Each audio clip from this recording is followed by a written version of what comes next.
හරි මේ මුලින්ම ස්තුතිවන්ත වෙන්න ඕනේ සර්ට මේ අවස්ථාව ලබා දීම සම්බන්ධයෙන්. මම පොඩි කතාවක් කියන්නම් කියලා පටන් ගන්නම්. මොකද මං A level වලට එද්දී හිතාගෙන හිටියේ ඇත්තටම ක්ලාස් යන්න නැතුව ඉන්න. පොඩි හේතුවක් තියෙනවා ඒකට. මං 6 වසරෙන් ගම්පහ බණ්ඩාරනායක විද්‍යාලයට එනවා. මගේ ගෙදර කට්ටිය අම්මා හිතන්නේ මම ශිෂ්‍යත්වයේ පාස් වෙනවා කියලා. ෆේල් වෙලා පොඩි ස්කෝල් එකට දාගන්න තමයි ඉන්නේ. උනාට මම පාස් වෙලා ගම්පහ බණ්ඩාරනායක විද්‍යාලයට එනවා. එද්දී ඇත්තටම මට ඉංග්‍රීසි බෑ ඒ කාලේ. මුලින් මේ ඉංග්‍රීසි බෑ. මම ටියුෂන් ගියා සර් කෙනෙක්ගේ. එතන මගේ මාමයි නැන්දයි තමයි මාව ක්ලාස් වලට එක්කන් ගියේ. එතන කිව්වා කියලා තිබ්බා නැන්දත් එක්ක කියලා තිබ්බා මං හරි මෝඩෙක්. මට ඒ කාලේ ඉංග්‍රීසි පේපරේ තේරෙන්නේ fill in the blanks කියන එක තේරෙනවා. underline the correct answer කියන එක තේරෙනවා. තව අර සමාන ඒවා කොහෙන් හරි අරන් ලියන්න පුළුවන්. ඒක එහෙම කියලා අපේ නැන්දත් එක්ක කියලා තිබ්බා මේ මම හරි මෝඩෙක්. මං බණ්ඩාරනායක යනවා කියලාවත් හිතාගන්න බෑ කියලා. එතනින් පස්සේ මං කරපු එක දෙයක් තමයි අම්මට කියලා මං ඔක්කොම ටියුෂන් පන්ති වලින් අයින් වුණා. ගියේම නෑ. මං ඉංග්‍රීසි ඇත්තටම ඉගෙන ගත්තේ තනියම. ඒ කියන්නේ මං 7 වසරේ ඉස්කෝලේ මැඩම් පාඩම කියලා දෙනවා. අර මලලසේකට ඩික්ෂනරි ඔයාලා දන්න ඇති පොඩි කාලේ. ඒකෙන් එක වචනේ 10 පාඩකට වඩා මං හොයලා තියෙනවා. එහෙම හොයලා තමයි මම ඉංග්‍රීසි පුළුවන් කරගත්තේ. එහෙම ඇවිල්ලා ගාමනේ මං 7 වසරේදී ඉස්කෝලේ ෆුට්බෝල් ටීම් එකට යනවා. එතනදිත් මට සමහර වෙලාවට බෙන්ච් තමයි වතුර අදින්න තමයි සෙට් වෙන්නේ මුලින්ම. එහෙම මං A level ජීවිතයට එද්දිත් මං හිතාගෙන හිටියේ ඇත්තටම මේ O level වල A9ක් දානවා. ඇත්තටම මගේ අම්මා කලින් ගාමට ගියේ. එයාට ලොකු රස්සාවක් තිබ්බේ නෑ. එයාට 9 වසරේදී අසනීප තත්ත්වයක් හේතුවෙන් මේ සත්කමකට යොමු කරනවා. එතනින් පස්සේ ආපු දුක් ගැහැට කියන්න තරම් බෑ. මම දැකලා තියෙනවා සමහර විට මේ මගේ අම්මා කාලා නැතුව මට කන්න දීපු අවස්ථා තියෙනවා. අම්මගේ අතේ කඩ ගැට දකිද්දී අර පපුවට දැනෙන වේදනාව කියන්න බෑ. මගේ අම්මා මෙච්චර මම වෙනුවෙන් මහන්සි වෙනවද මහ මෙරක් වගේ මෙච්චර කියලා ඒ වේදනාව දැනෙද්දී කවදාවත් මට මේ ගේම අත්අඩින්න ඉසුන්නේ නැහැ. මම 11 වසරින් A level ජීවිතේෙද්දී මට ඇත්තටම ක්ලාස් යන්න ආසාවක් තිබෙන්නේ නැහැ. ඒ වුණාට කොල්ලෝ කිව්වා මෙහෙමයි මොහොම ගිහින් බෑ. මේක මේ කොහොම හරි කරගන්න ඕනේ ක්ලාස් යන්න ඕනේ කියලා. එතනින් පස්සේ මම පෙලක් දවස්වල එහෙම ගිහිල්ලා මේ කට්ටිය කිව්ව ෆ්‍රී කාඩ් එකක් එහෙම හදාගන්න පුළුවන් වෙයි සර්ලාට කතා කරලා කියලා. එහෙම ගියත් පෙලක් ක්ලාස් වලින් මට ඒක හම්බුන්නේ නැහැ. මම සමහර විට එළියේ ඉඳලා තියෙනවා. මං සර්ගේ පන්තියට එන්නේ එක දවසයි සර්ගේ පන්තියට ඇවිල්ලා සර්ත් එක්ක කතා කරන්නේ. පළවෙනි දවසේම මේ මට ෆ්‍රී කාඩ් එකක් දෙනවා. ඇත්තටම සර්ට ස්තුතිවන්ත වෙන්න ඕනේ. එතන සර් කියන එක වචනයක් අනිවාර්යෙන් ඔයාට පුළුවන්. ඔයාට ඒ තුන දාලා කැම්පස් යන්න පුළුවන් කියලා. එච්චරයි සර් කියන්නේ. ඇත්තටම එදා ඒ කියපු වචනේ හොදට ඇගට ගත්තමම අරන් වැඩ කරා. කොහොමත් මම A level වලට එද්දිත් ඉස්කෝලේ සීනියර් ප්‍රිවෙට් කෙනෙක් විදියට හිටියා. ෆුට්බෝල් ටීම් එකේ කැප්ටන් වුණා.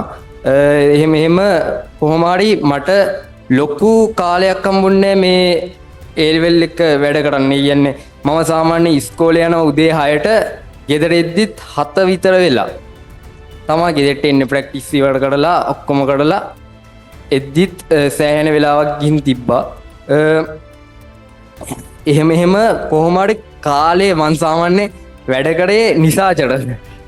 සාමාන්‍යයෙන් රෑ වෙලාවේ තමයි මම කොහොම හරි මට මතකයි අපේ ගෙදර පොඩි සැටියක් තියෙනවා. මම ගානක් හිතද්දී යම් තැනක මේ මොකක් හරි හිතාගන්න බැරුව ගියොත් ඒ සැටියට ගිහිල්ලා තමයි පොඩ්ඩක් නිදාගෙන ඒ ගාන කල්පනා කරනවා.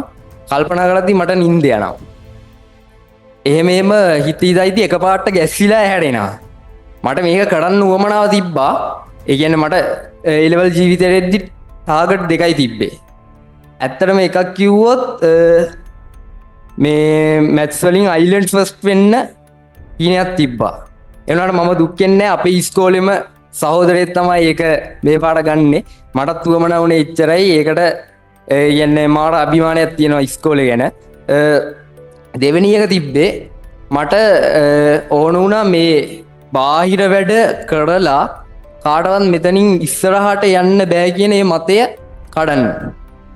ඒකත් ඕන වුණා. ඒක මම A-level කාලේ තමා ලොකු දේවල් කරන්න පටන් ගත්තා. ඒ කියන්නේ මං ඉස්කෝලේ මේ සොසයිටි දෙකක් පටන් ගන්නවා. ස්පෝර්ට් ක්ලබ් එක මම ඊටපු එකක්. ඊට පස්සේ මැත්ස් සොසයිටි මට පුදුම ආසාවක් තිබ්බේ. කියන්නේ ඒ කාලේ ඉඳන් මට මතකයි මට මේ ජීවිතේ ලැබුණ ජයග්‍රහණයන් වලට පරාජයන් ලැබිලා තියෙනවා. පොඩි කාලේ ඉඳලා. ඒ කියන්නේ මම 9 වසරේදී මට මතකයි ඕල් අයිලන්ඩ් මැත්ස් ටූර්නමන්ට් එකකට ගිය පාර මේ ගම්පා දිස්ත්‍රික්කයේ පළවෙනි වුණ අයියත් එක ගියේ. ඒකෙත් පළාත් 9ෙන්ම 9 වෙනි ස්ථානේ. තව ෆුට්බෝල් මැච් ගහලා තියෙනවා අන්තිම වෙනකම්. මේ A-level වලට මාස 3කට කලින් තමයි පළාත් තරගාවලියට යන්නේ. ඒ වෙනකම් මම ජීවිතේ මට මෙහෙම කතාවක් ඇහිලා තියෙනවා. මං ඉගෙන ගත්ත සර් කෙනෙක්ගේ මේ ඒ සර් කියනවා ඔයාලා මේ හැමතිස්සෙම පරාජය වෙද්දිද සතුටු වෙන්න ඕනේද නැත්නම් හරියද්දිද කියලා. ඇත්තටම ඔයාලා හිතලා බලන්න පොඩ්ඩක්. මම මේ කතාව ඉස්කෝලේදීත් කිව්වා මේ වගේම. ඇත්තටම අපි හිතලා බැලුවොත් අපි සතුටු වෙන්න ඕනේ පරාජය වෙද්දී. එතනදී තමයි අපේ අඩුපාඩු අහුවෙන්නේ.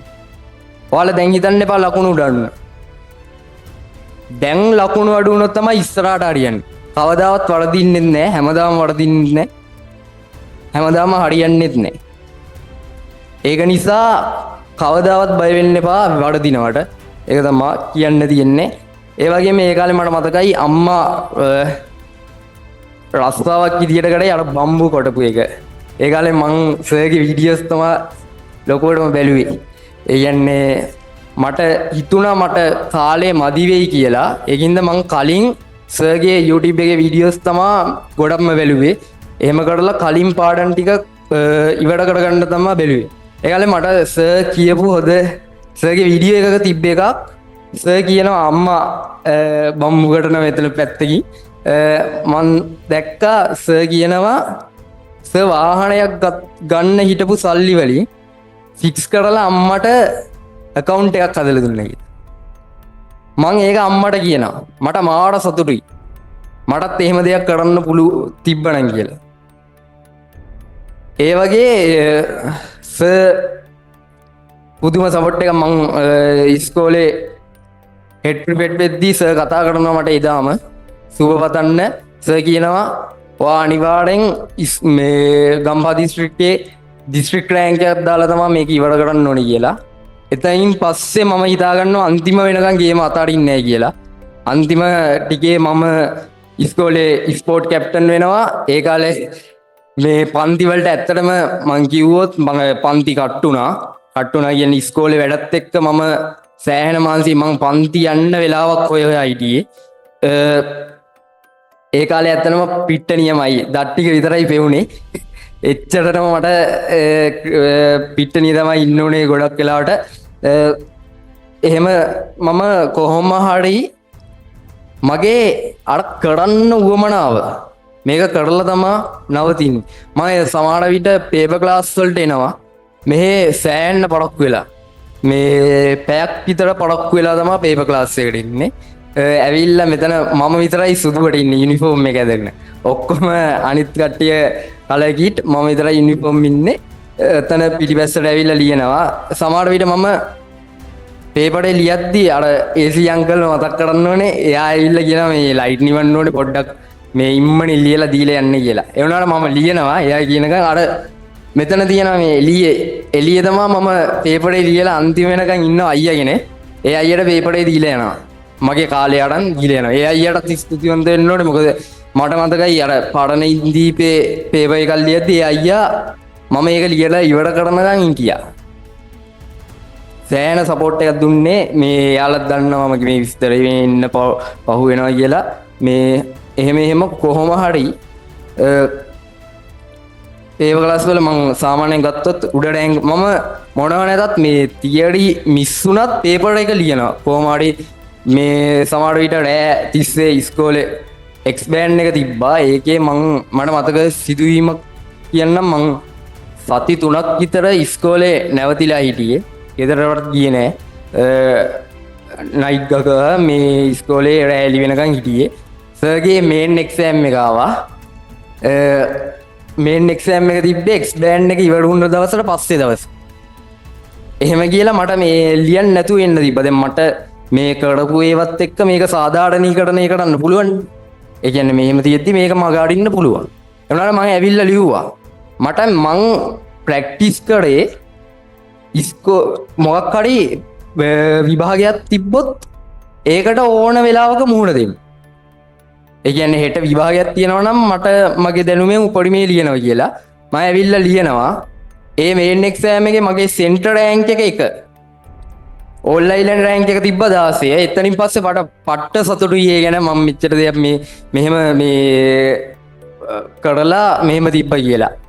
ඊට පස්සේ මං A level ලියනවා. A level අන්තිම A level විභාගෙට එද්දී මං සාමාන්‍ය වැඩ කරලා තිබ්බේ පේපර්ස් පොඩ්ඩක් ලියවිලාමදී තියරි ටික ඔක්කොම කවර් කරලා එහෙම තිබ්බේ. පේපර් ලියද්දි සාමාන්‍යයෙන් මැදදී ඔක්කොම ලියන්න බැරුව ගියා ඇත්තටම. මෙහෙම කරලා එකපාරට විභාගේ පස්සට යනවා. මට එහෙම කාලයක් හම්බෙලාම නෑ වැඩ කරන්න. ඒ කියන්නේ වැඩ කරන්න සාමාන්‍ය මං විනාඩි 5ද හම්බෙන්නේ. මට ටයිම් ටේබල් එකක් නෑ. මට අප්ඩේට් වෙන විදියට තමයි වැඩ කරන්නේ. සර් කියනවා ඒ කාලේ මේ ඊළඟ දවසේ වාට කරන්න ඕන ප්ලෑන් එක මේ හදාගන්න කියලා. එහෙම තමයි මම වැඩ කරේ. මෙන්න මෙහෙම කියලා ටයිම් ටේබල් සතියකට ගෙවුවේ නෑ. විනාඩි 5ද හම්බුනේ වැඩ කරා. එච්චරයි. මට වෙන දෙයක් තිබ්බේ නෑ. මට තිබ්බේ ඉගෙන ගන්නයි ඉස්කෝලේ වැඩ ටික බැලන්ස් කරන්නයි තිබ්බා. එච්චරයි මං හිතාගෙන හිටියේ. එහෙම කරා. එතකොට A level වලට සති ගාණක් නිවාඩුවක් හම්බුණා. ඒ ටිකේ ෆුල් ටයිම් බැස්ස ගේමට ආපහු ඔක්කොම ඒ කියන්නේ මං කරන්න නොහිටපු වැඩ හිටන් කළා. මට අන්තිම කාලේ තිබ්බේ මං ලංකාවේ එක ගහනවා කියලාමයි මං බලාපොරොත්තු හිටියේ.